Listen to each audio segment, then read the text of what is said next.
Grandma Ida bought that farmhouse with her own hands. Not figuratively, she mixed concrete, laid floors, painted every room herself. The summer she turned 34 while my grandfather worked double shifts at the mill. She raised 5 children in that house, grew vegetables out back, kept chickens, hosted every holiday for 40 years without complaint. That house was not just property. It was her entire life poured into wood and stone. She passed at 89, quietly, in the bedroom she had slept in for 55 years. By the time the funeral was over, the fighting had already started. My cousins Marcus and Diane had been circling that farmhouse for years. Marcus wanted to sell it, split the profit, move on. Diane wanted to convert it into a vacation rental, keep the name but monetize every inch. Neither of them had visited Grandma Ida more than twice in the last decade. I had visited every month, driven 4 hours each way, brought groceries, fixed the porch steps,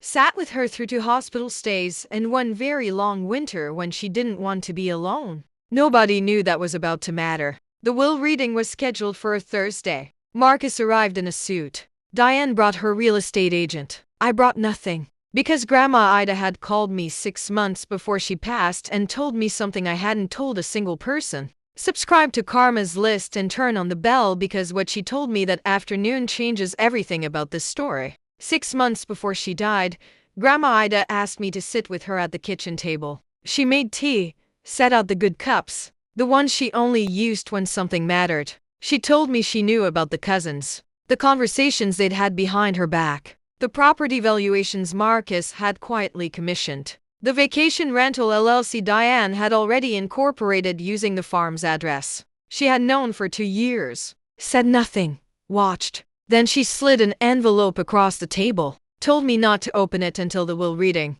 told me to make sure her attorney was in the room, and told me very calmly, over her good teacups, that she had taken care of everything. I held that envelope for 6 months, never opened it. The Thursday of the will reading, Marcus opened with a motion to expedite the sale, had comparable properties printed and stapled. Diane had her agent on standby by phone. The attorney cleared his throat, read the standard provisions, then paused, said there was an addendum, filed 14 months prior, witnessed and notarized. The farmhouse, the land, the structure, every acre left entirely to me, not split, not shared, mine. Marcus stood up so fast his chair scraped the floor. Diane's phone clattered onto the table. The attorney held up one hand, said there was more. If you've ever watched someone realize they miscalculated everything like this video and drop farm in the comments, this story isn't done yet. The addendum had conditions.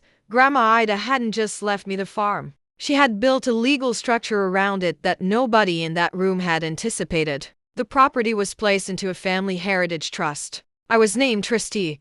The trust had 3 provisions. First, the farm could never be sold or commercially developed for 25 years. Any attempt to contest or circumvent that provision would result in the property transferring permanently to a rural preservation foundation she had already contacted and funded. Second, any family member who wished to visit or use the property could do so, with my approval in writing, 30 days in advance. Third, and this is where the room went completely silent, she had documented everything. Every property valuation Marcus had commissioned, every LLC filing Diane had submitted, every conversation that had been reported back to her by neighbors, by her pastor, by the home aide who had been quietly loyal for 3 years. The documentation was filed with the trust, admissible if contested. Marcus called his attorney from the parking lot. His attorney called back 20 minutes later and told him the trust was airtight. Diane's real estate agent stopped answering her calls by end of day. They contested anyway. Spent 14 months and significant legal fees trying to break a document Grandma Ida had spent 2 years building carefully with one of the best estate attorneys in the county. The judge ruled in favor of the trust, ordered them to cover legal costs. They lost the farm, they lost the case, and they paid for the privilege. Hit the bell and subscribe if you need to see how this ends, because the last part is the one Grandma Ida planned most carefully of all. The envelope. After the ruling, I finally read what was inside beyond the legal provisions. It was a letter. 4 pages.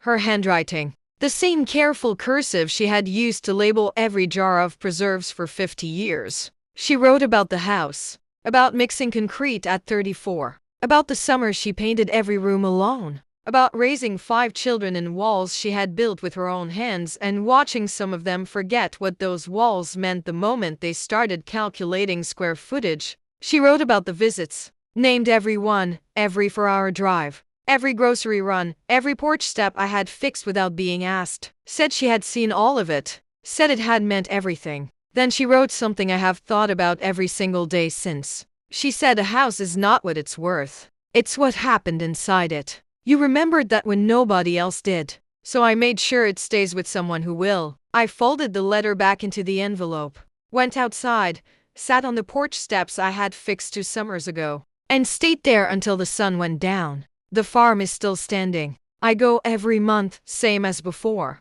Grow vegetables out back the way she taught me. Keep the kitchen the way she had it. Use the good cups when something matters. Marcus sent an email last year. Asked if he could bring his family for a weekend. I thought about it for a long time. Then I approved the request. Because that's what Grandma Ida would have done. And because the farm was never about keeping people out. It was about making sure the right person was keeping it. Some people spend their whole lives calculating what things are worth. Grandma Ida spent hers knowing what they meant. And in the end, quietly, completely, with good tea and the right attorney, she made sure that mattered more. If this story moved you, share it with someone who needs to hear it today. Like this video, subscribe, and hit that notification bell. New stories every week, and they only get heavier from here. Drop farm in the comments if Grandma Ida built that trust the same way she built that house with her own hands. This has been Karma's List. We keep receipts.